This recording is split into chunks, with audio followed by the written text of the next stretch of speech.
So the first question is, it is from Deepak Pandya. I think Deepak ji, you are here? Not today. Maybe he'll join later. So the question is, understanding is easy. So this was like on the second session, which was on the fresh light of Srimad, Veda and Upanishad. So he says, understanding is easy, but implementation is very difficult. So it is a common thing. Maybe we can understand, but how to implement, that is where everything comes. So it will be very interesting to discuss. That was the first question. Maybe now, so he adds, maybe in our, in most,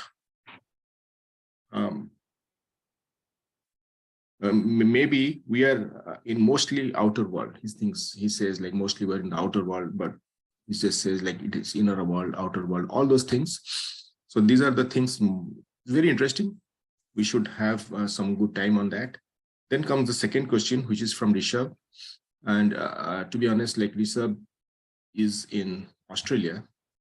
So it should be like around 1 a.m., 1:30 a.m. right now for him. So he says, thank you, sir, for the very informative session. I have one request. Can you elaborate a bit more on the 4 levels of speech? So it will be like interesting to us, this is a very interesting question again, because it will connect us to what we heard on that day. The 4 levels of speech. Nice. That will be an interesting question. And the final one was why we're selecting only Sri Aurobindo's book on Veda. And this was by Seema Mishra. And Seema Mishra has recently joined. Actually, as we might be knowing, we are having a parallel ebook for the Veda going on, which we may discuss later. And she has joined just lately. She has never joined any of these webinars. She's from US. And so she asked why we're just considering Sri Aurobindo. So these are the 3 questions. We'll go one by one. So the first question is, understanding is easy, but implementation is very difficult. So let's get started with that. Nagendra ji, Beloo and Midi. So it's all you, but like Beloo said, it's somebody else who will take care of everything. Let's get started. Thank you. Nagendra ji, do you want to take this up first, since this question came from your session? Yeah, sure. I'll just give very briefly about 5 minutes, then you both can add so your own experiences or how it makes more sense when we say that how we started or how it can be implemented rather than theoretically saying too many things. So again, namaste. So the question is about, we had a session on the Veda and Upanishad, and then we all experienced that so when we hear somebody talking, it sounds so easy. And then we can easily think that we can do it. The moment the session is done, it's not just anything to do with the Sri Aurobindo or with the Vedas or anything, or any subject for that matter. Even if we look at the cricket match, when you are seeing, then you are very smart, and then you say how the batsman should play or how the fielder should field. It's so easy to comment or then put it across. But when you're actually on the field, then you will know how it is and what it takes to be there on the field. The same phenomena, we'll try to see what it is here. Understanding is easy. We'll go, because the question, we're completely looking at how it is phrased, because we know that it is not by chance something is written. So I'll just read how beautifully the question is framed itself. Understanding is easy, but implementation is very difficult. When we say understanding, that is purely a human mind phenomena. Whenever we try to understand something, so I try to stand under that. That's understanding. So that's how it starts. That means I'll have my mental faculty put it across, and then try to think and try to frame and then try to understand the way I want. So if this is easy, I think the first part is done. But when we go something beyond the human mind, then the faculty of human mind, where the intellect or anything to do with the reasoning or rational mind, it cannot reach there, because what we are talking is above the mind level, mind consciousness level, just like a physical thing. So we cannot explain anything at the vital level, or the, I would say, non-physical thing cannot be explained in terms of physical.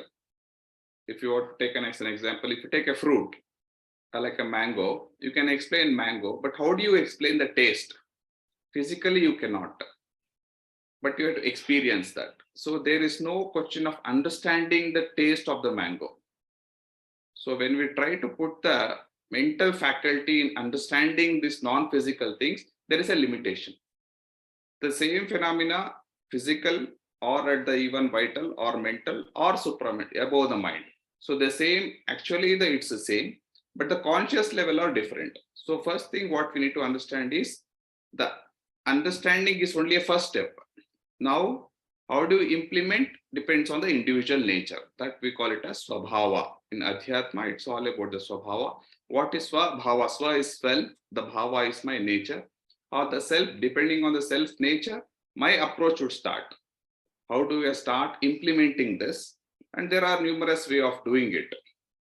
One of the easiest way is something to be in a small group where they start thinking in the similar way and the very disciplined life. We know the basic things, or even starting something like a yoga, where there are Ashtanga yoga, where you start with yama, niyama, asana. So these are the way where we have to get into disciplined life. And then with that, we start step by step. This is a natural course. And again, that depends. Or if you want to start with Vedas, then you will start studying the mantras and then chanting the mantras, trying to understand the mantras, and then experiencing the mantra. These are different steps of going up. So depending on, so this cannot be generalized. The implementation part cannot be generalized. The information part can be generalized. So these are the things we can do it. So when it comes to implementation, it's all about the individual self. That's why the role of guru, that is who enlightens or who takes me forward, the role of guru comes most important in this path. And this guru doesn't mean a person. It can be a mantra, or it can be just a piece of paper, or you can get enlightened, or you can get that inspired from anywhere.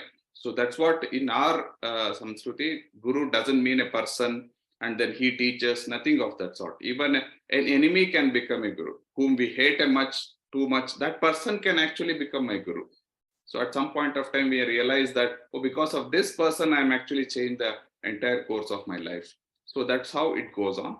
So this implementation is something to do with the individual level. And then based on how the individual nature is, that should be taken up. And then there, the understanding faculty of the mind will not work.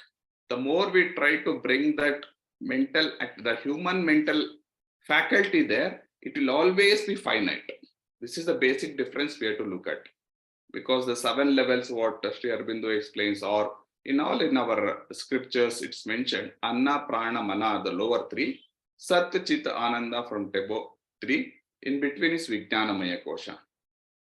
So here the lower 3 faculty are the what we call as the instrument to do the activity. So this should be utilized for this higher journey. It is through that, it cannot be within that, it cannot be within. It is through that it becomes an instrument, and then from there we have to higher. So that is more on the theoretical aspect. And then the second aspect is, maybe we are in the mostly outer world. How do we go to the inner world?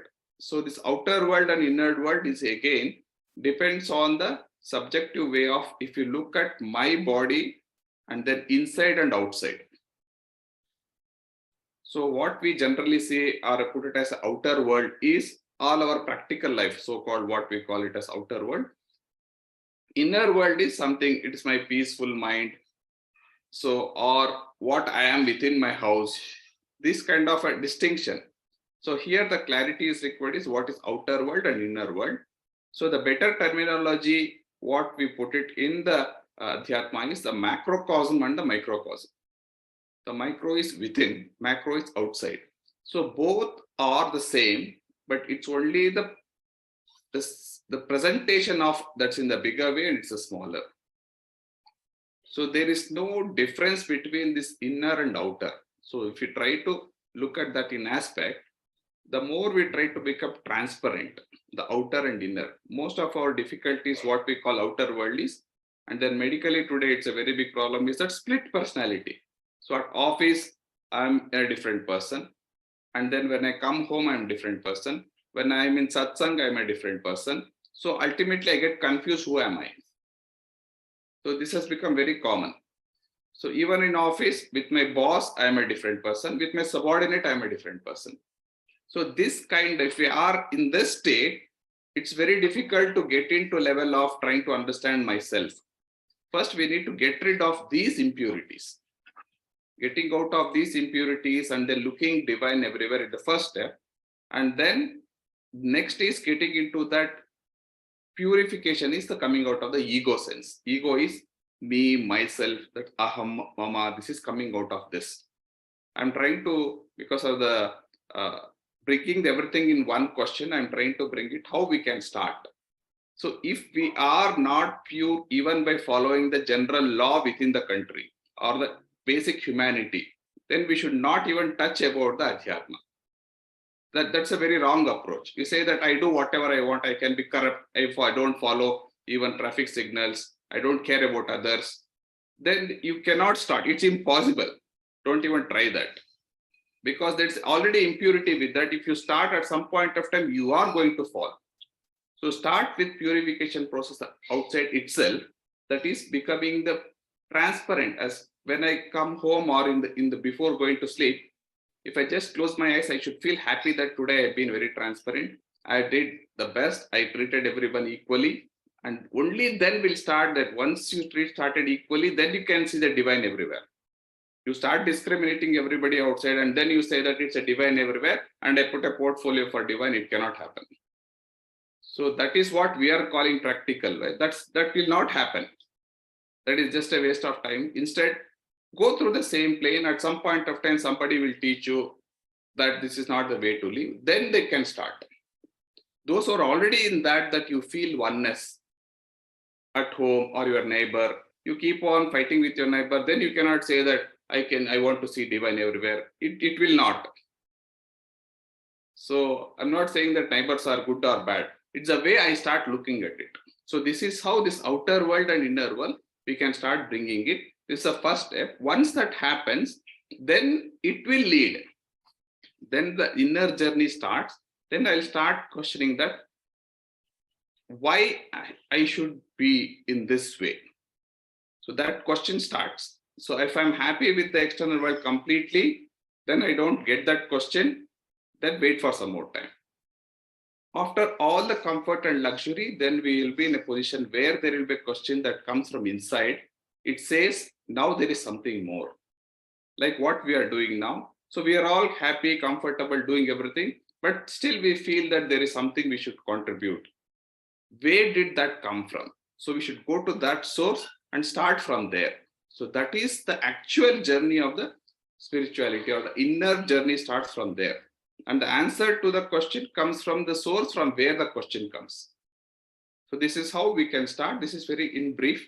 Maybe I'll just ask Beloo and Lakshmiji to share their experiences of this outer world, inner world. And then so we can get more collective ideas how we can get in. And it can be made more interactive. If you have any other questions, I would. My suggestion is, or my request is, let Beloo and Lakshmiji share their experiences, and rest others, let them ask questions for this webinar. I know everybody will have their own experiences. They'll be very eager to share. Let us try to avoid that and put only the questions so that we get the best from already who are very close to Sri Aurobindo and Mother. That's Beloo and Lakshmiji. Let us get that full benefit of this webinar. Thank you. Thank you, Nagendra. That was a very precise and well thought out response. Thank you so much. Namaste, everyone. And I tend to agree that yes, sharing a little bit about our own reflections on our own experiences, our struggles also, which is probably the most important thing here, can also in a way give everyone something that we can connect with. I think that is also part of the satsang, to be kind of like, to come close to the truth of the experience, what we are trying to practice in our path to the divine. just listening to Nagendra ji, I was reminded of something the mother had said, that there is no difference between ordinary life and spiritual life anymore. She said, this is a falsehood whose time has gone. This ordinary life, that in my outer life or in my spiritual life, I can be two persons, as Nagendra ji was pointing out. That is no longer going to work in this new age, in this supramental age that we are heading towards, and the subjective age through which we are passing towards a more spiritual age. So if there is no difference between ordinary life and spiritual life, then ordinary life itself has to be transformed into spiritual life. That's what the meaning is. Everything that we do in the outer life, as Nagendra ji was pointing out, in our, the lower hemisphere, as the Veda says, all has to be done with the light of the higher truth. But at the same time, as he was pointing out so beautifully, there are all kinds of impurities and imperfections that we have.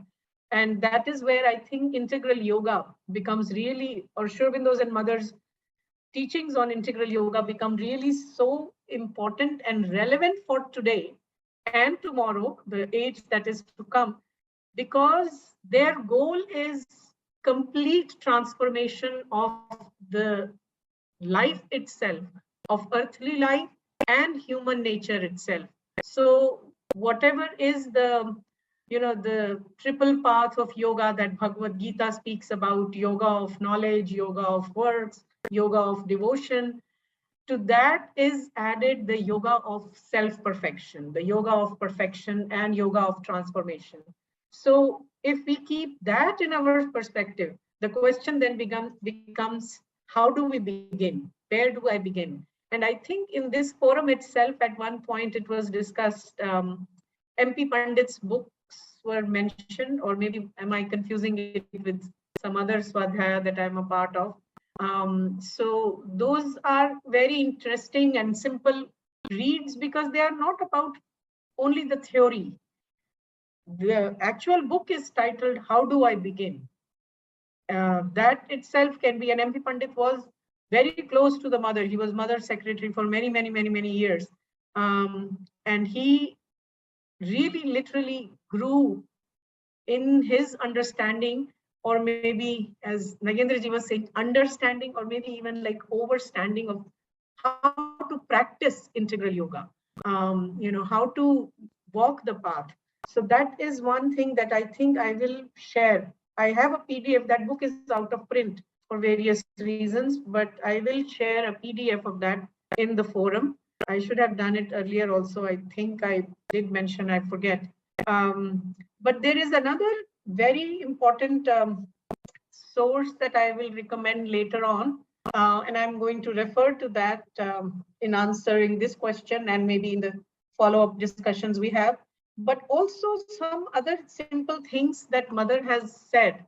Well, they sound simple, but to actually walk the path, to actually practice them, takes a lot of sincerity, a lot of transparency, as Nagendra ji was saying, a lot of vigilance, a lot of personal effort in staying at the highest level of consciousness that we can come at that highest poise that we can muster within us at all points of time. So it's a yoga of constant vigilance, constant effort to stay conscious of every little movement that goes within.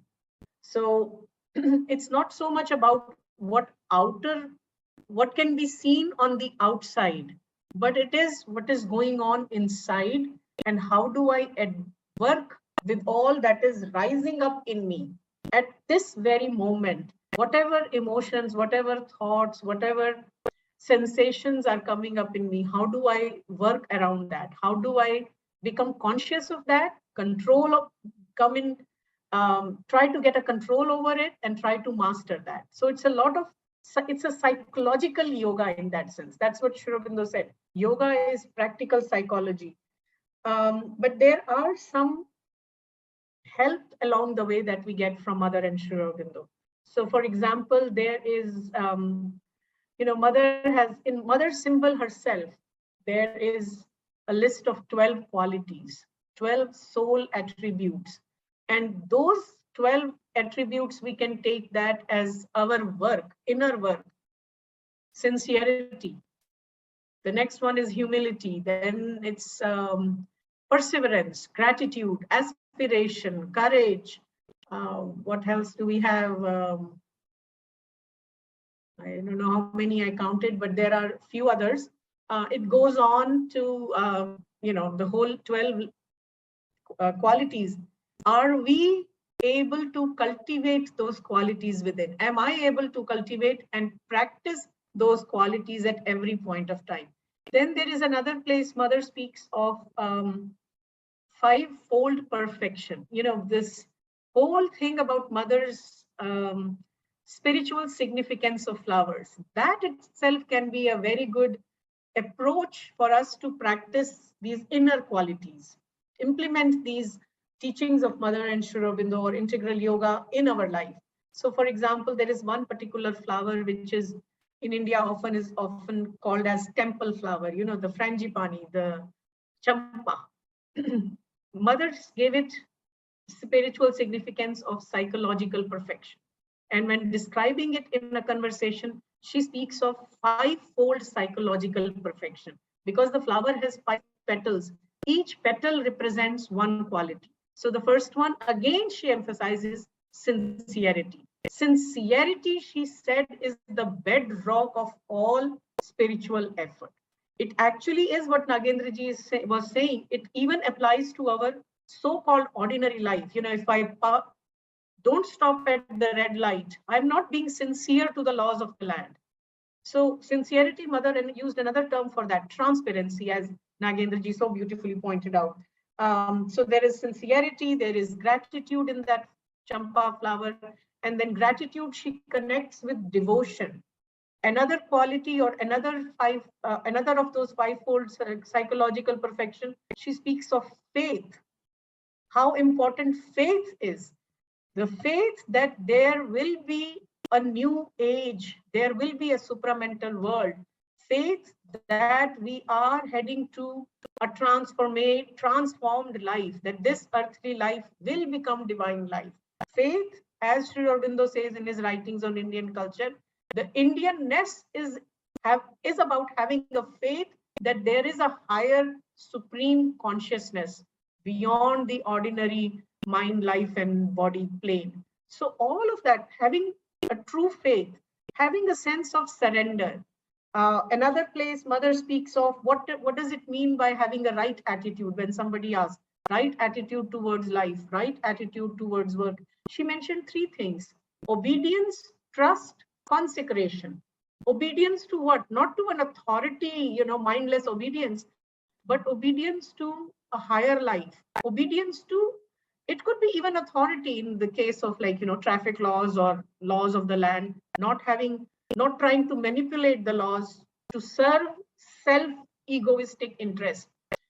Trust again in a higher force, in a higher consciousness, and consecration of everything that we do and every part that we are to a higher force. So these things can also be taken up as our very practical ways to walk the path, to go more and more inward. I think at some point somebody had asked the Mother, how do I practice yoga or something to that effect? And she said, or how do I know that you're helping me? And she asked, do you call me? So call me, call her for help, call her for guidance. The moment and again, I say this with a sense of humility and with full disclosure that every point of time, I am not capable to do that. When I get angry, I get angry. And at the same time, there in my good moments, in the moments of grace, when her grace is pouring down, I recognize that this is manifestation in action that I shouldn't be doing, and I step back. So these are also part of the struggle. This is not a simple, easy path. Every moment there is a possibility of falling, because every moment you have to stay on the highest level of vigilance, and it can be exhausting at times. That is also very true. So we want to step down into our consciousness and let it go, be easy on ourselves. But that is also what mother warns against, that no. So in a way, I'll summarize this just with one thing, and then Lakshmijyothi can maybe add to it. This is what Sri Aurobindo summarized in his little book, The Mother. I say little because it is 26 pages only, but it is, you can spend 26 weeks on even understanding it theoretically. He uses 3 terms, which is what the triple labor of integral yoga is: aspiration, rejection, and surrender. So rejection is, if you look at the actual size of these 3 paragraphs where he describes, rejection is the longest paragraph, because there is a lot we have to reject. The moments when I manifest in action that movement of anger within is the moment when I'm not able to reject that movement. And what the solution is, to go back to my inner poise and aspire again and surrender to the mother that, yes, mother, this happened.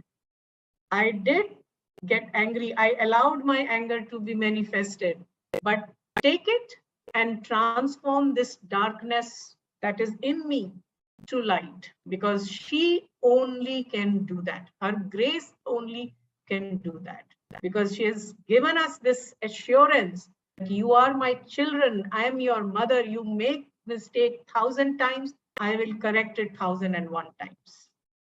So this is the way we have to approach to her, totally as a child.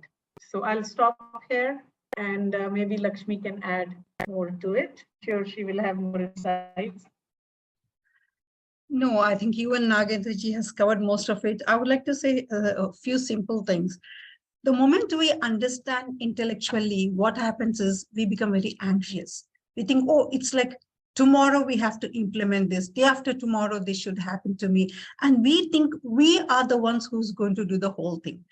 There was this gentleman in the ashram. He had some experience and he wrote a letter to the mother. He said, Mother, don't worry. Share with her and I will bring the supramental down. So you see, these things are very big words and, they are far off. We need to work on our own adhara. In the initial years, Sri Aurobindo never took any sadhak if he did not have some element of this samatha. Samatha is the first thing, equanimity. Whatever happens to you, the ability to take it with a calmness and try to understand why did this happen to me. So first thing we need to cultivate within us is this sattvic temperament and samatha, the ability to be detached and try to look into ourselves. And the second mantra mother gave is, she said, remember and offer. These are all, the beautiful thing about integral yoga is we have the mother. Mother has said in number of places that you are not the one, I am the one who's doing the sadhana. But to be simple and offer to her also is very difficult for us, very, tragically. All that she said is, she said, be simple, be simple, be simple. At every moment, think of me, just remember and offer. And some of us, when we do it sometimes, sometimes you think, let's experiment and do. You do feel that there is a power, which has solved your problems without you realizing. In fact, every time you try to do something with your ego, things can also boomerang. So the very fact that you want to have this yogic connection between you and some divine power, first thing is we have to, I think, learn to offer. Mother said, whatever happens, first step back, then remember her or whoever is the guru and offer. And let us not analyze too much with the mind, I need to do this, I need to do it, because knowledge comes at the right time as we evolve as a person. It is not, you see, intellectual maturity is very easy. It is the emotional maturity. Maybe I can give you one more of my own personal example. I started reading Mother and Sri Aurobindo when I was 16, 17 years. And when I was reading, my grandfather, he was the one who brought the light of Sri Aurobindo into my house. So he was very impressed. At that age, I was reading Mother Sri Aurobindo. So he asked me, in that old age people, the way they ask in a slightly mocking way, he said, are you understanding anything? He said. And I used to feel very insulted. I thought, my God, it's an insult to my intelligence, I thought. And I thought the only thing I ever understood is Mother and Sri Aurobindo. What is so difficult? I thought. But then when I started implementing it, I realized how easily we can get confused. More so in case of Sri Aurobindo, because he says all life is yoga. And like Beloo said, is the only thing is, if you really want it, be brutally honest with yourself. Don't rationalize. Mother gives the answer. The moment you stand before her and say, Mother, I'm confused, show me a path, she does show. It's we who either we don't have the clarity, we're all confused in the mind and we are not able to feel it, or even if we feel it, we rationalize and we do something else. There was a lady in the ashram who told the mother, Mother, you never call me, you never tell me anything. I see that you're calling many others. Then mother said, I don't call you because you don't listen to what I say. I tell you something and you do something else. It's better I don't tell you that.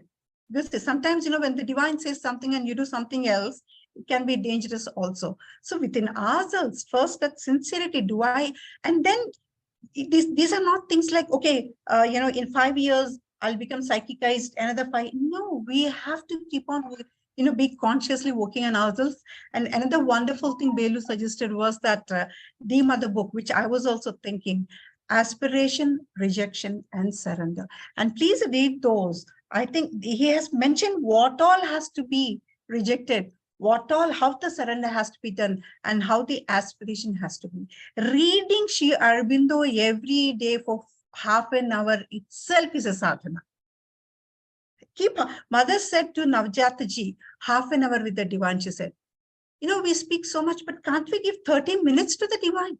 However busy we are, if we are sincerely wanting it. If we are not sincere in wanting it, let's not worry about it. Let's wait for our turn, because the adhara has to be, we need to, we have this shloka, the fruit has to ripen and fall by itself. We cannot impose it on ourselves.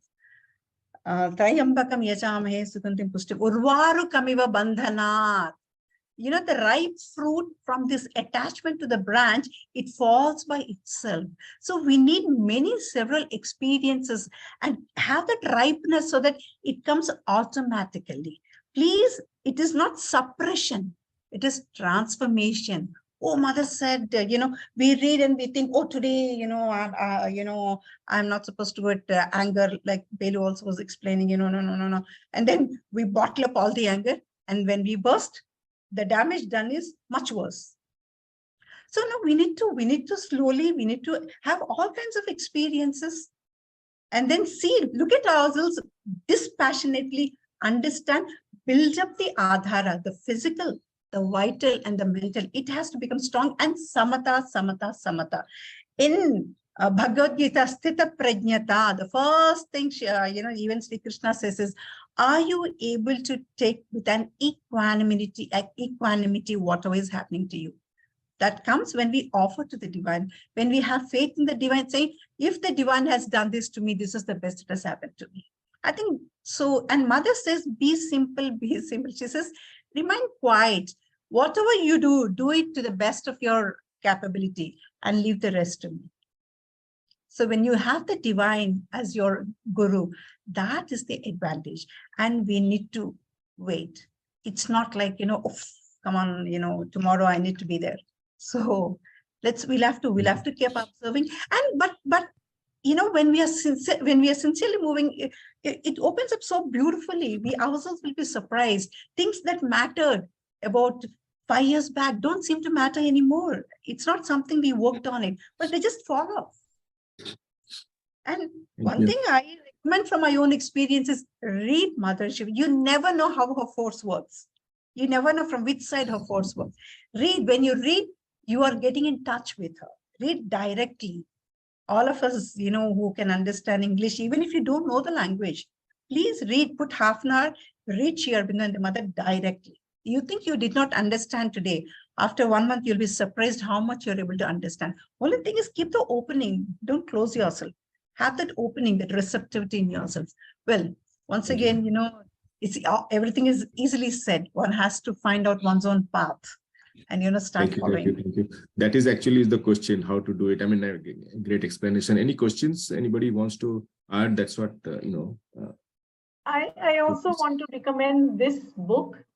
While nothing matches direct reading of Sri Aurobindo and the Mother, but there is this book called The Practice of Integral Yoga. My copy is really quite old because it has been used a lot. It's by Jugal Kishore Mukherjee. And what he has done, he was in the ashram for 60 years or so, and I think at the age of 92 or something, he had read Sri Aurobindo and Mother complete volumes several times. And then I think towards the last 2 years of his life, when he was not able to do anything else physically, he's known to have said that, oh, now I will have the free time to read Mother and Sri Aurobindo. And when somebody pointed out, Jugalda, but you've already read them so many times. And he said, no, but now I will totally read it, because now I have no other work that I can do. And he was the director, the registrar of the ashram school for many years. But what he has done so remarkably in this book is using words of Mother and Sri Aurobindo. He has written them for as if like a modern mind who likes lists, numbers. So the chapters are titled, like, I'll just read a few from the table of contents. The first chapter, 11 basic attitudes to cultivate. Second one, the ninefold daily sadhana. And then there are chapters even titled as how to call and pray. He even like dissects the prayer, not in a dry intellectual way, but he speaks of the 7 essential components of a sincere prayer.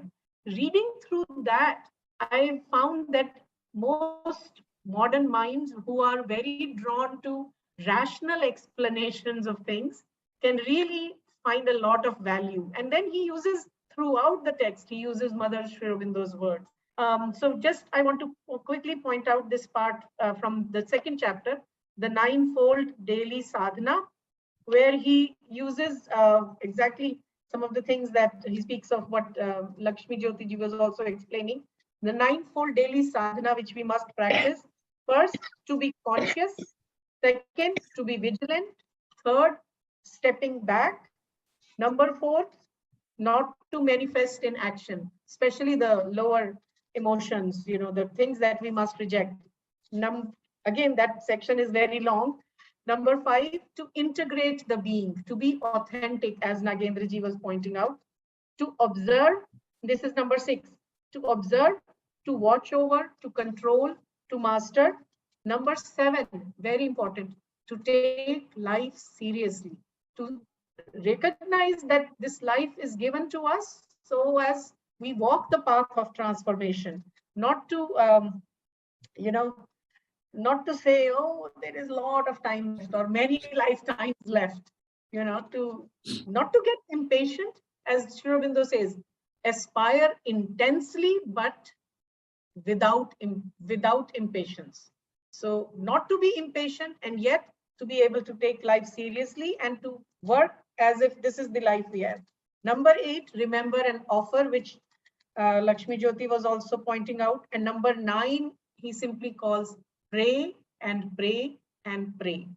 Again, quoting from the Mother. So there is a reason why in Mother's volumes, her prayers and meditations become the first volume, because it is the Mother herself praying to the Supreme Mother.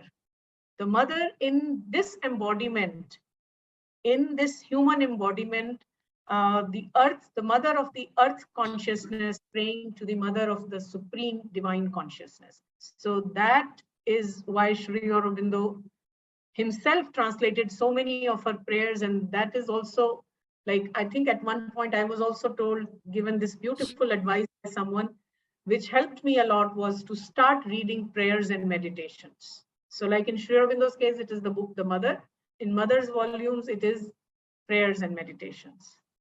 So that's also something I wanted to mention. So we'll just get some questions as we move to the next one quickly.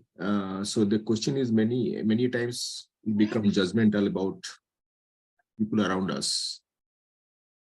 It is from Jignesh Purohit again. Okay. So Jignesh ji, thank you. I'll just put 1 or 2 lines on that, because we are talked in detail about that. One is, let us not weakness, but we makes weak. In fact, the words like a weakness or stress, I'm unable and limited, these are the terms, but we should avoid using these terminologies. Because even medically, if you feel that I'm sick or I'm weak, then it manifests outside. This is a very basic thing. That's the sound of the power of the sound. So let us not use these words very consciously. That is about the weakness. This is my weakness, or this is our learning process. Everybody will have their own way of learning process. Let us not use this word, how to address this weakness. Instead, you say, how do I learn from this? So you can just rephrase that question. That's a better way of looking at it. Second is becoming judgmental about people. First of all, we should not become judgmental about the people at all. It's a situation what we are going to judge. We can continue doing that. Instead of calling it as a judgment, we can call it as an opinion. So we are all, I would say, intelligent enough or matured enough to provide our opinion. If may not be outside, or at least inside, we'll develop an opinion. So that's not judgment. So, but we should not judge a person based on certain situations, because with time, everybody changes. We know that the way we look at it, how I was last year, how 6 months back, what I am, any one incident can change a person. So if we have this kind of a knowledge that we should not become judgmental about the person, a person is evolving, whereas a situation where we can put an opinion, try to see. This is how we can look at our own learning process. And that anything that happens, if you are conscious that anything that happens around me is for me, if I put myself in the center, everything is trying to help me in that evolution. Irrespective of whatever the situation, if I become conscious about situation, what it is trying to do, just forget what it is happening outside. All these are trying to give me some messages for me so that I grow. This is my personal experience. Anything that happens, even if it is Ukraine-Russia war, even there I can see there is something, even in my mind, there is something still that war, the concept of war is not gone. That is manifesting as a war between the countries. And same thing is happening inside. It may be very small, but it is a magnified outside. So this is how we should look at that. Everything that's happening around me is trying to help me to take me upwards. It is not to pull me down. So if you have with that approach, all these, what we call it as my limitations or weakness, what we call today, will become the learning opportunities.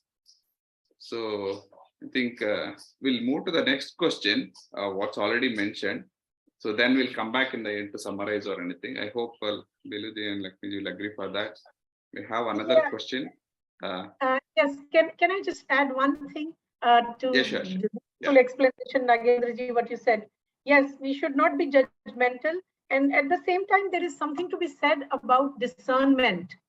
Like, we should be able to discern to what kind of influences I want to open myself up to. This is also part of that being vigilant, that because it's not about judging them or, categorizing people, but at the same time, be observant and discern this, having the sense of discernment. Do I want to open myself to this influence at this point in my evolutionary journey? So to become conscious, to become observant, to become vigilant, that is also important. So I just wanted to add to, especially this is in terms of contacting with others, because as Lakshmi was also saying, all life is yoga. It does not mean that all life as it is yoga. It has to be made yoga, a conscious process. So that consciousness has to be there. So just wanted to add that point before we move on. Thank you. Then So you this so the next question. question. No, this question, if you look at, maybe we can note down this question, Jignesh ji, maybe after a few years, when you see everything is divine outside, then your same question will be so funny. People around us, who are these people? That itself becomes, that's how the learning is. What is my weakness and whom am I judging and who are the people around me? And this is a beautiful journey. So I hope soon you will get into that. This question itself, if you note down, Professor R.L. Kashyap usually used to say, whenever we start any course, 6 months course or anything, write down all your questions. So after some time, you will get few answers for that. Then you will see your growth in your questions. The way I grow, that depends on the way I put it a question. So these are the beautiful way of learning. Okay, so we'll go to the already asked question, second one. That is about the 4 levels of the speech. It's not exactly the level of speech. This was in the context of in the Sri Aurobindo's New Light on Veda and Upanishad. In that session, there was a mention about the speech, how it actually the speech, what we are calling speech. It's very well elaborated by Sri Aurobindo, but I'm talking in terms of the mantra, how the rishis were able to visualize that. In that context, it's very well established fact in the Shastra that the speech or the walk happens at 4 levels. That is para, pashyanti, madhyama, vaikhari. These are the 4 levels. So to put in terms of the mantra, how it is, the para is the parame vyom, the source of the knowledge. What we call it the supreme being is the source. Para, that is what we call it as you cannot know. It is beyond atyatishta dashangulam, or this is beyond the concept what we can. That is the para. That is a reference point. So don't take it as this another place where there is para. There is nothing called para. This is a reference point where we call it as this is the highest or the supreme being. This we need during the growth, during the our evolving phase. Once we become one with that or realize once the veil is gone, then we realize that is just a manifestation. This is all the same. So for time being, this is the para is the supreme being or the source of all the knowledge from where we get this. From the para, then there is stage of pashyanti. Pashya is to see. Pashu is also means the seeing is nothing but the knowledge. Pash is to see. Pashu is also animal. So if you go to the point of in the philology or end up looking at the how the language evolved, in that we get many such sense. Here we confine that to as a knowledge or where they see the mantras. The rishis are also called as seers. So they were able to see the mantra. That is, if you say the first Rigveda, first mandala, first sukta, first mantra, the rishi is Madhuchanda Vaishwamitra with the deity Agni. It says Agni Mile Purohitam Yagnasya Devaruttijam Hotaram Ratnadhatamam. Now we can imagine the Rishi Madhuchanda Vaishwamitra when he is at the deepest of the meditative state tapas. Now he goes to the level of Pashyanti. He can see the world inside where there are mantras. There he sees the Agni himself and then he adores Agni Mile Purohitam. He is seeing Agni as a Purohita. That is, Purohita is one who is leading from the front. So that is the Purohita. In the hymns to the mystic fire, Sri Aurobindo explains completely on Agni. So here we can see the supreme being, the source of knowledge. Then there is a Pashyanti, where the seer or the rishis were able to be in that stage and then see the mantras. From there, once they see the mantra, it also comes with a rhythm that is called as the chandas.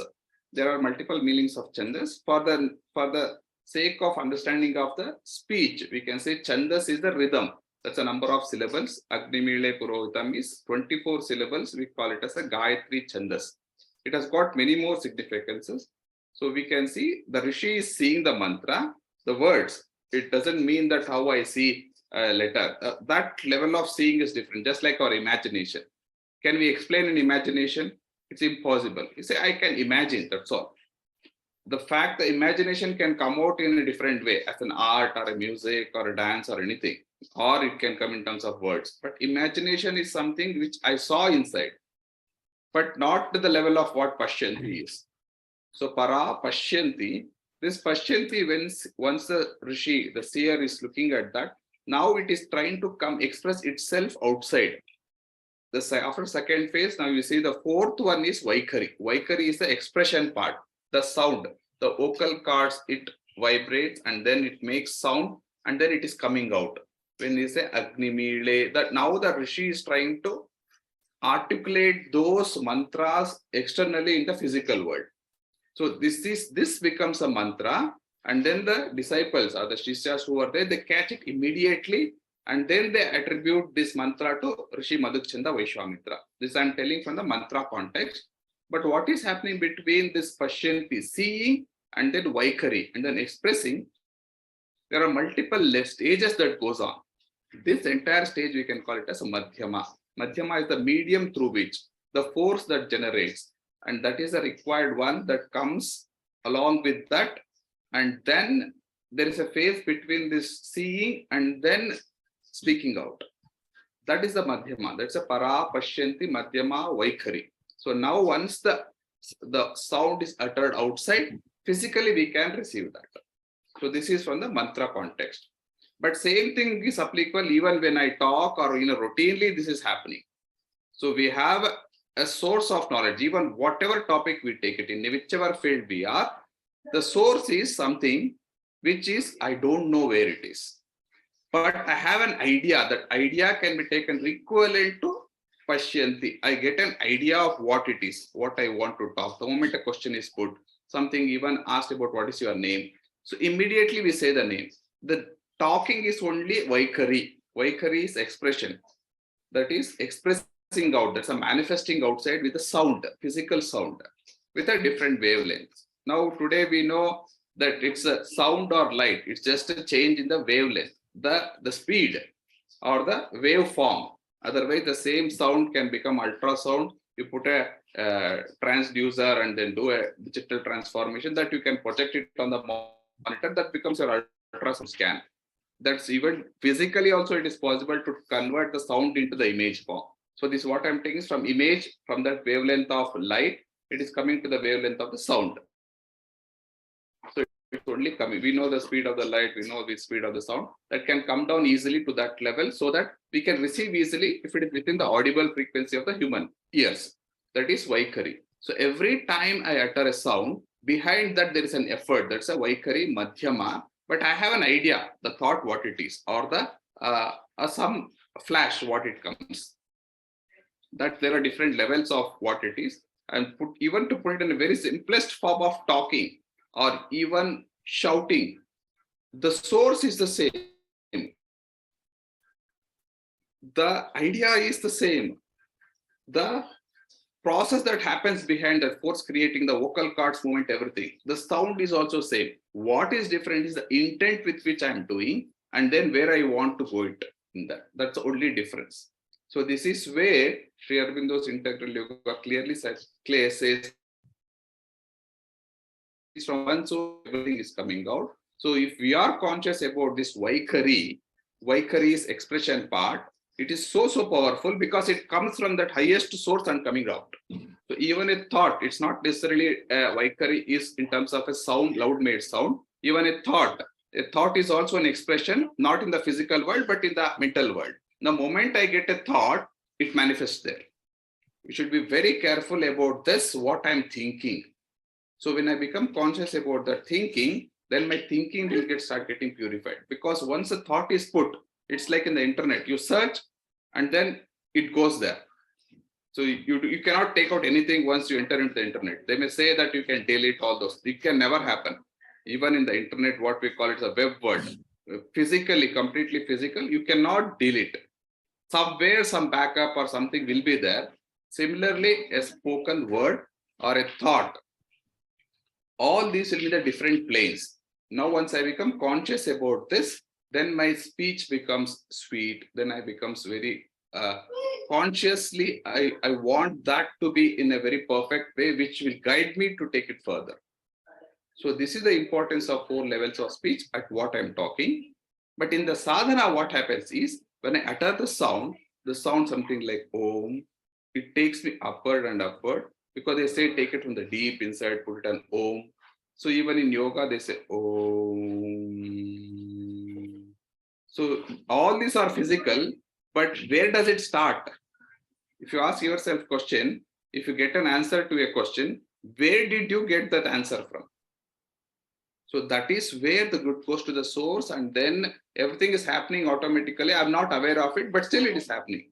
Now this sadhana, what we are talking is, now I become aware of this, the source of the sound. That's where the creation happened. The creation is the sound itself is, or the mantra as a sound or a word, or Sri Aurobindo puts as a capital W word, that is the Brahma itself. That's a creative power. So when I talk, I create something. When I think, I create something. When I go meditate, I create something. That's a continuous process happening. So in my sadhana, I can start with chanting a mantra. That's the most expression part, Vaikhari part of it. But this source of the mantra is not human mind. This is from the Pashyanti, which is directly from the Parame Vyoman. That is Apaurusheya. Now I start this saying that Madhuchanda Vaishwamitra Rishihi Agnir Devata, addressed to Agni from Madhuchanda Vaishwamitra, and the medium is Gayatri Chandas. Then the frequency, my frequency, just like FM radio gets tuned to the particular frequency where I can receive it. Now I get receptive to this deity Agni through this Gayatri Chandas, and I can get that frequency completely within me when I say Agni Mile Purohitam. Immediately I can go to the level of where Madhuchanda Vaishwamitra Rishi was, and I can visualize the same thing what it is, what it was. This is Sri Aurobindo explained beautifully. And there is one instance, I heard this, I not read. I think there is it should be a fact, because the mother once, she went into Sri Aurobindo's room where Sri Aurobindo was writing something on the books about the Agni. She was able to see Agni himself standing in front of him and then trying to communicate. This is definitely possible. So we would have experienced this, even we would have experienced many times, but we are not put any effort to continue with that. So this mantra chanting, especially Veda mantras, will take me directly connect with this, because it's an encapsulated power. It's a capsule with the power. Now the moment I touch that, I can start getting those powers. This is where the 4 levels of the speech, and especially in Veda, it is relevant to the mantras, but our speech is no less than mantras. Like I concluded my session the last time, say that every mantra can be a speech, talk, or the sound, and every speech should become a mantra. This is how our life should be. Thank you. Excellent. Anything else to be added? Anything else to be asked?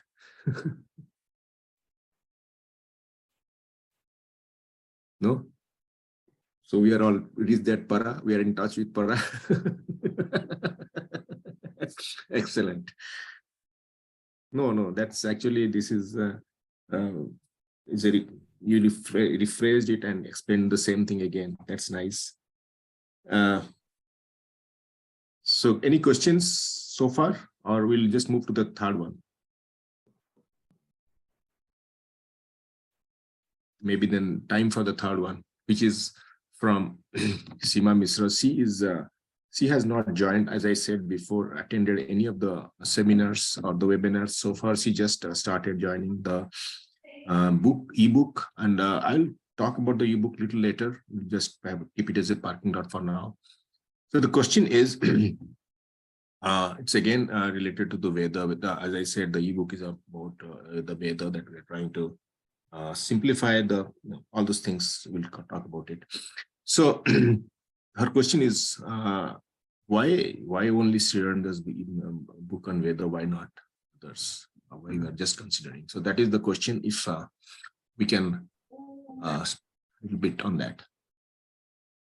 Yeah, sure. I'll just address that part on why only on the Veda, when Belooji and Lakshmiji explain the other dimensions as well. It's not just on the Veda what we're talking in this webinar, but I'll give a glimpse of why today on the Veda only, in particularly about the Veda only. So now, so what do we understand today? Veda is not the same what the rishis were able to visualize as Vedas. For a period of time, this is at least 10,000 years old, for a period of time, based on the need of the hour, there has been many changes in the interpretation. But thanks to all the ritualistic traditionalists who preserved the way of chanting, the way it was first articulated or how it was expressed by the rishi themselves. So this is where we should be always grateful to the ritualists, whom many times we say that this rituals is not required. This ritual is they keep it the orthodox people, and then we look down upon them because we think we have become more intellectual and we feel that we are spiritual. But today we have the mantras only because of these ritualists who preserved in exactly the same way the mantra, the chanting, and then the exoteric way of doing the yajna. That is physically what we try to do. That's exoteric, outside. They preserved without any impurities. This is, we should be always grateful to them. But having said that, so the importance was given only for that part, and gradually the other things were taken out. So this is not about 2023. This started with the Buddhist era, and then the Guru Shankaracharya, and then Ramanujacharya, and then Jagadguru Madhvacharya. So all these acharyas, what they were trying to give, I'm not an authority in that, but the interpretation what I'm trying to give is my experiences with this interpretation of the acharyas when I read through their readings, and also when Sri Aurobindo's comparison with the Shankaracharya or the Buddhism, what it is. So at the end of the day, the message should be very clear before telling anything is all these interpretations has got their own values in different planes and then different circumstances. We should not say that this is wrong or completely taken out. That's the first thing what Sri Aurobindo told very clearly. Why we should be today, Sri Aurobindo so relevant is he brings all these things together. The Eastern thought, the Western thoughts, how to bring it together, the ritualists, and even those whom we call it as Purva Mimamsa and Uttara Mimamsa, that's who didn't believe in God. So who believed only in the occultism, who believed in only doing moral and ethical aspect of this. He tries to bring all those things. That's where we are today. We are grown at the mind level to the highest level for a human being that is possible. From here, it is easy to grasp everything. Today we are sitting and whatever we are talking, it goes directly, and we can understand and then we can implement immediately. The reason is not because we are smart. The reason is because the evolution has happened so much that today I can imbibe that easily. If you take it 1,000 years back, the situations were totally different. And especially because after the supramental manifestation on the earth, bringing down, and then even now it is even so easy for us. If we put a simple effort, very simple effort, we can easily get into that level. But that was not the case, what I'm talking 1,500 years back. Now, the exact question is, why Sri Aurobindo only? The first answer is, this is Sri Aurobindo has written everything in English.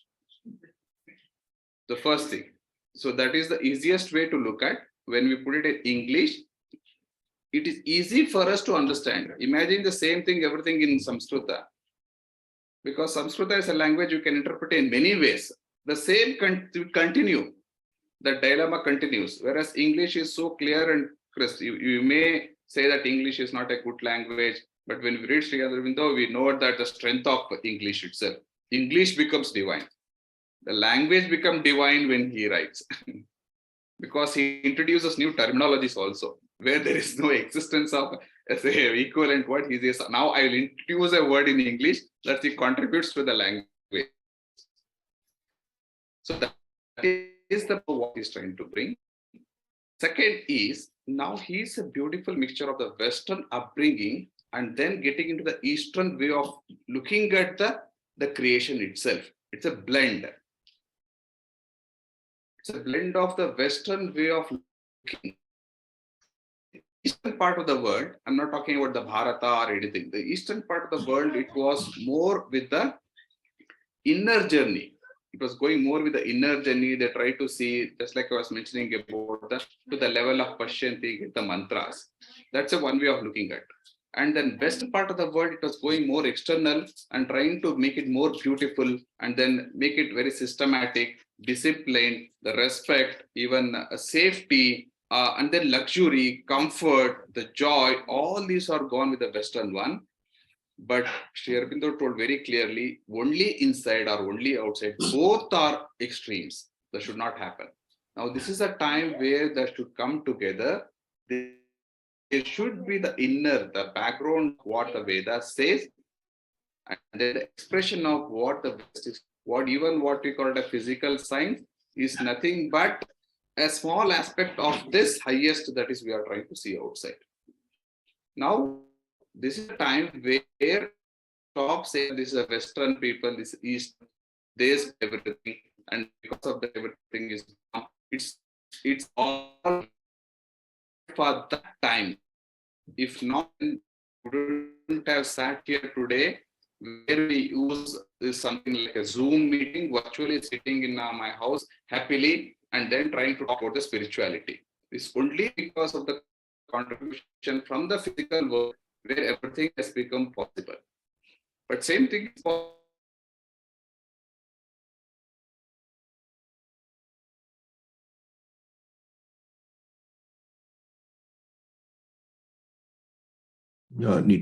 What happened? Everybody can listen. Is the internet working properly? He has an internet problem. Yeah, got I think he's got, yeah, we lost him. He got disconnected, I think. I think he'll come back maybe.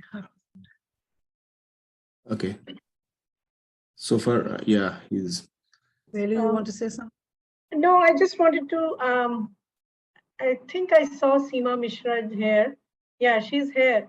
If she also wanted to add a little clarification to the question, is it why Shri or only Shri Aurobindo on Veda? I understand that is part of the question, but is another part also why only Shri Aurobindo's work on the Veda and why not any other works of Shri Aurobindo? Yeah, I guess that's exactly where I was thinking. You know, there's a lot of people, particularly now, like Sarva Priyananda is a good one, right? Who's doing a lot of great lecturing out there about the Vedanta.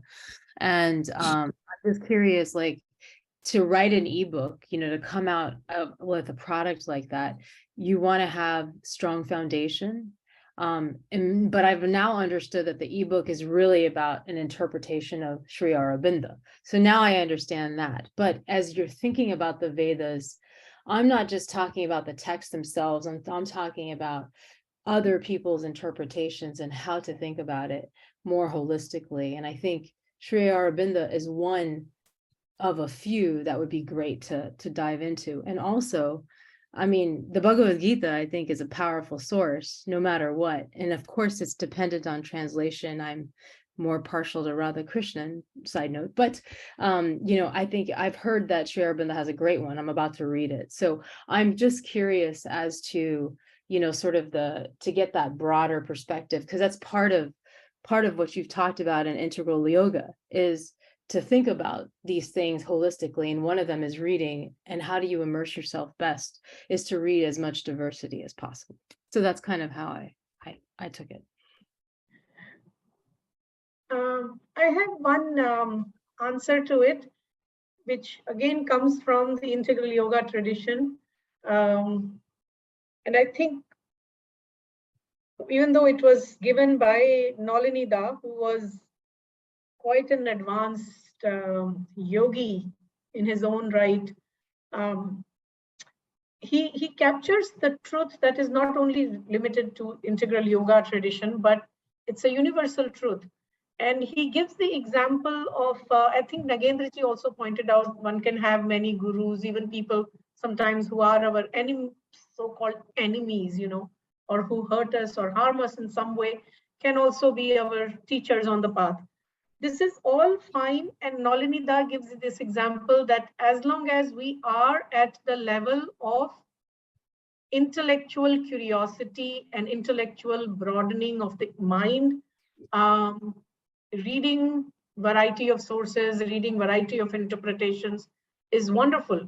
But there is something to be said, which is part of our Indian tradition or Adhyatmic path, probably everywhere, is holding on to one and being committed to that. Sri Aurobindo, in one of his letters to one of his disciples, also said something very striking, that I forget exactly what his words were, but he was talking about the idea of loyalty to a path, loyalty to a guru, or fidelity. He uses the word, right. He uses the word fidelity to the guru, which means fidelity to the guru's path. The path that the guru is showing is also highly valued, and he uses the word in Indian spiritual tradition.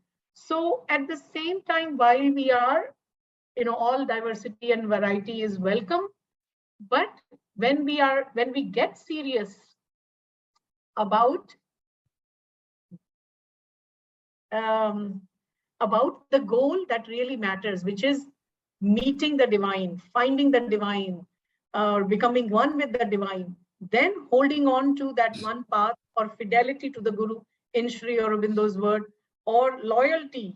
And in fact, this essay that I'm thinking of, Nalinida's, is called Loyalty or Sectarianism. He asks that question. When we become loyal, when we surrender everything to one path, are we becoming sectarian? Is the diversity a higher value than this kind of loyalty? These are the questions he raises in that essay. It's really definitely worth meditating on. So in that respect, if this particular group, which is involved with Sri Aurobindo's teachings, and they want to do an e-book only on Sri Aurobindo's interpretation of Veda, despite all the, or not despite, in addition to all the wonderful psychological, psycho-spiritual reasons that Nagendra ji had pointed out, this is also an additional point that I would like to bring in terms of, why only Sri Aurobindo on Veda, coming out as an expression of the effort of this particular group, which is dedicated to working with on Sri Aurobindo's path. I think that's enough said at this point. But Yeah, but I just want to just add one clarification. If your question, Seema, is why not any other works of Sri Aurobindo, why only Veda, then the discussion becomes somewhat different. So, yeah. You see, Sri Aurobindo is not an exclusivist. Sri Aurobindo is not a separate cult. Sri Aurobindo, because he has given the most comprehensive understanding of the world, people, humanity, East, West, Buddhism, Adi Shankara, he has referred to everybody. He explained what is the Mayavada of Adi Shankara. He's explained what is Buddhism. After having read all these, you understand that his is the deepest and the most comprehensive vision. And when you have a knowledge which is so deep and so comprehensive, there is no reason why you should go elsewhere.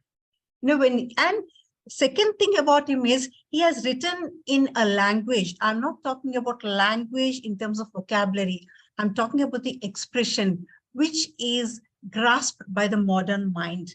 We people who are exposed to East, West, and all these tendencies, we understand him much, much better, much, much better. If you read any of the older gurus, you find them a little archaic in their expression. But Sri Aurobindo is very modern, maybe even postmodern. For us, maybe my generation and even the before generation, it's easier for us to understand Sri Aurobindo because it has a global connotation. He just he never negated anybody. He has written about everybody in his books. He has clarified everybody. He has explained how, Max Muller, he explained very clearly that Max Muller was only looking at the natural, way of looking at the Veda. Max Muller could not, because we don't have the mentality to understand the Veda.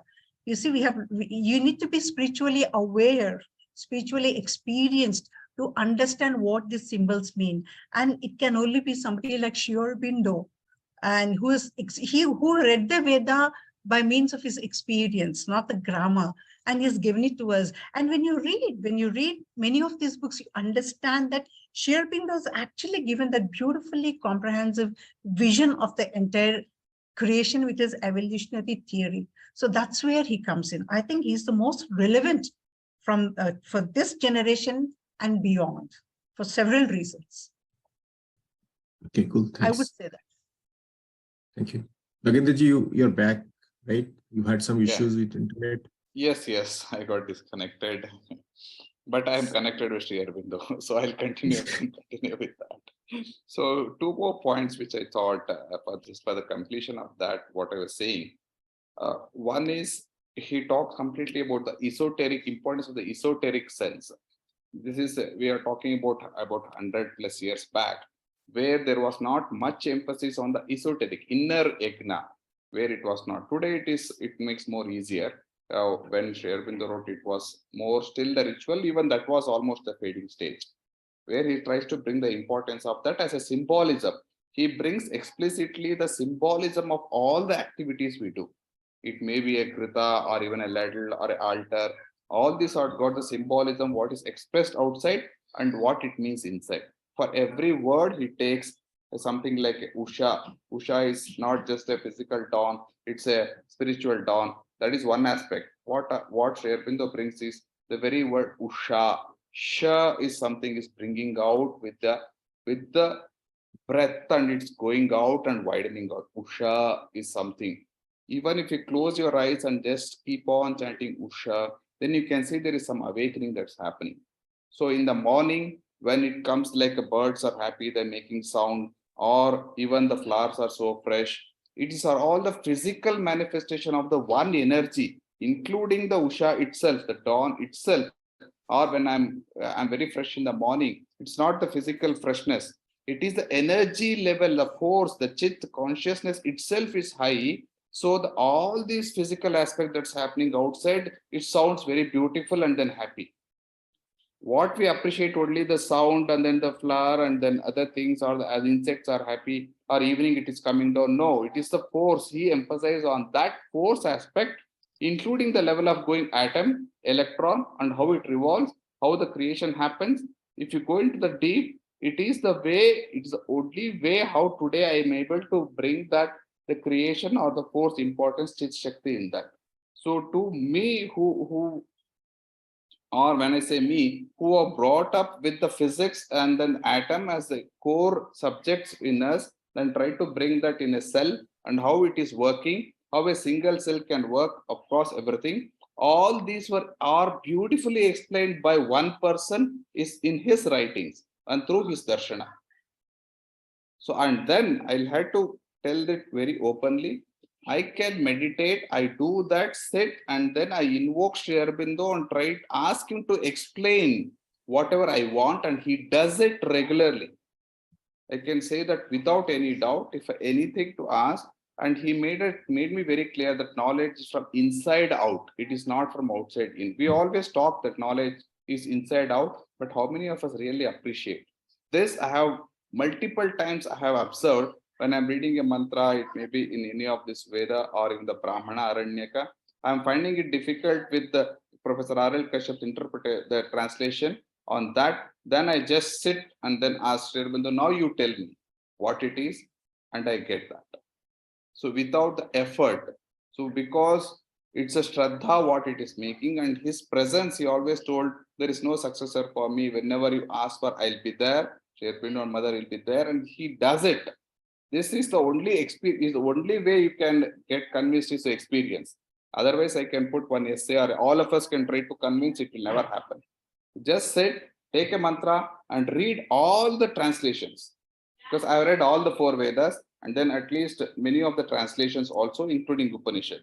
So when you read Sri Aurobindo, the power you get behind the wording itself, it comes only with the darshana. It is not a translation or interpretation.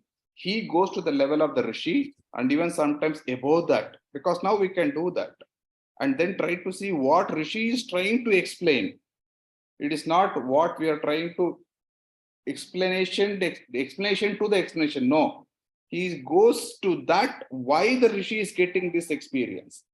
That's where it is not just a psychological or esoteric or English or the modern word. It is he has gone himself to the level of where the source at the Pashyanti or the Para, from there he brings a very similar word in English and then try to bring it. That's the only reason we feel these words are very similar to mantras. It is not that I'm able to understand. So with that, each one of us should see other translation also. It is not less, but the completeness for today, where the human evolution has come in, this is the time where we have to bring the concepts of Sri Aurobindo. From here, definitely each one of us will pause to that level where he has gone. It is bound to happen. Otherwise, it's not that something like the reason we are sitting is there is one Sri Aurobindo, there is one mother, we are happy, the whole world become happy. No, as mother says, till every cell becomes divinized in the body, I am not done. So that means a cell in my body also, her body also, and every body also. So that is where we are heading to. This kind of a clarity we get in the writings of Sri Aurobindo. That's where we are emphasizing. The same thought we can get it in some other also. So if you can get it, definitely that can be followed. But it is made very simple and then easily in a ready format, which immediately we don't, without much waste of the time in this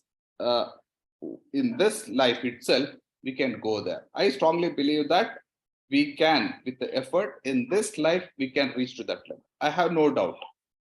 The effort, the Shraddha with which we are trying to do, and then putting that sincerely every moment, that will happen. That's why, that's the only reason why we are looking at Sri Aurobindo's thought, and we are so strongly convinced, and that's happening. Thank you. Thank you. I mean, we can still take this question. It's not end of the whole discussion, but it is a good beginning to this question. So anything else that anybody wants to add? Simaji or anybody else? Okay, from here, on what all the ways one can continue this journey from online to offline? What does it mean? I couldn't get that. From here on, what are all the ways one can continue this journey from online to offline? So should we mention it as put it into practice? Offline is a practice, the learning journey. A retreat at Pondicherry. Lakshmijyothi is good at organizing. Yes, in fact, but maybe I can announce this at this point with the permission of Navketanji and Beloo. I don't have to give any permission. No. In June, Sakar is planning an in-house self-perfection retreat with the Dr. Ananda Reddy himself as a facilitator. So I think it will be very interesting. Please, those of you, we are planning it in June. So I think it will be a great opportunity to some of you all to come here, stay here, and get to know. And we will, of course, send the flyers. Okay. Very soon Sure. we'll send the flyers in about a week or something. Sure. Wonderful. That is one thing. What is the theme of this program? I missed that maybe. No, we are calling it, towards the self-perfection, where I mean, like the integral yoga in terms of Hatha Yoga, Raja Yoga, and all, they will be covered, as well as mother's science of living in terms of physical, vital, and mental. So we are trying to cover these aspects in a little more practical way. But then, it takes some time, you'll have to give us some time to put things together, and we will get back to you about it. Thank you. And it will be wonderful to have some. So this online journey from online to offline. So this is those who this may not answers know the question. this. I think maybe Lakshmi, you can say a little bit about Dr. Anand Reddy, who's that way. Yeah, I mean, Dr. Ananda Reddy started Sakar. He's the founder of Sakar. Sakar is Sri Aurobindo Center for Advanced Research. He studied in the ashram school, His father, in fact, his father was a great scholar and a writer. Several books were written by him under mother's guidance. In fact, many institutes were started by his father with the mother's blessings. Like there is a school which is running in Hyderabad, and this Sakar also, mother actually gave the name University of Tomorrow. That University of Tomorrow, the Sakar is a precursor to that University of Tomorrow, she said. And she may, it was started by Ananda Reddy's father. Of course, now his father is no more, and that is taken over by, Anand Bhai, and you will find his n number of videos. Please go through them. He is a wonderful scholar, and who has read, I think one of the very few persons who has deeply read all the writings of Mother and Sri Aurobindo. And he's one person who can answer any question, I would say, at several, levels. He's in his mid-70s, and he studied here. He grew up here under mother's guidance. He undertook several activities here, and now he's the director of this institute called Sakar. Thank you. And please, his videos are there on the YouTube. They're for free, and if you can just click on one or two of them, and you yourself will understand what a delight it is to listen to. Perfect. Yes. So here's another question from Shima Mishra. Lakshmi and I have both been his students also. So, yeah. I was also Beloo student. Yeah, well, we all learn from one another. So this is a question from Seemaji again. Could you talk about Aurobindo. Do you say? I was actually thinking, just before you start, I was actually thinking to have one session someday just about Aurobindo. But you can, so she's also asking about Anand Reddy. But again, if you can answer this question about Aurobindo. No, I think she's also saying yes to have a session on Aurobindo. Yes, please. I've been studying it for 3 years, and I'm planning a visit in September, October-ish. Okay. So I wanted to hear more about it. So I'd love to. Yeah. Okay, so we can do one session maybe sometime in April. Because Lakshmi is my partner in crime that we are about to commit on 25th. So no, I couldn't get that. You What know session how you said busy we are about with that. Aurobindo? About Aurobindo or what? What session? No, I couldn't get that. You want a session on Aurobindo, that's what Beloo is saying, isn't it? Okay, we want a session on Aurobindo in April. I think we can also get some Aurobillians on board, Beloo. Okay. Yeah. Wait, let me just answer Alison's question. The name is Dr. Anand Reddy on YouTube. I have already typed actually. Yes. Right. You've already mentioned. Okay. We can, I don't know, we can think about maybe asking Manoj Pavitran if he's available, or someone else. Or we can also call Anu Majumdar also, I think. No, we'll see. We'll plan it. You let us know. I mean, but right now, do you want to answer this question from Seemaji, or we'll just wait for our we'll just session? Mention that this part, would you say it's an implementation example? So this is the understanding that we get from Mother Seema, that ashram is the first, I would say ashram is the living laboratory, and Aurobindo was designed or envisioned to be an experiment in the vision of ideal of human unity, in the vision of human unity. And at the same time, it was about to evolve into a city that is based on the truth, and that is at the service of truth, where again, loyalty to the truth becomes supreme. So no other mental ideal, no other this guru, that guru kind of thing, but Sri Aurobindo's vision of ideal of human unity, which is based on psychological oneness, and the idea of being surrendered to the truth, serving the truth. There are various writings of the mother where which people have interpreted in their own ways. Some people say it's not necessary to be an Aurobillian to believe in Mother and Sri Aurobindo. One can be an Aurovillian even without that. And they will also point to something that the mother has said. Some people will say, no, it is about being, or accepting the vision of new world, new age, the supramental age that Sri Aurobindo and mother have spoken of, and taking them as your kind of like, as support on the path, and then serving the truth. Some people say, no, it is only about karma yoga. Some people say it is about other things also, like, bhakti yoga. So there are, on the ground level, there are differences. And at the same time, these differences are that have to be transcended, because ultimately Auroville is about city.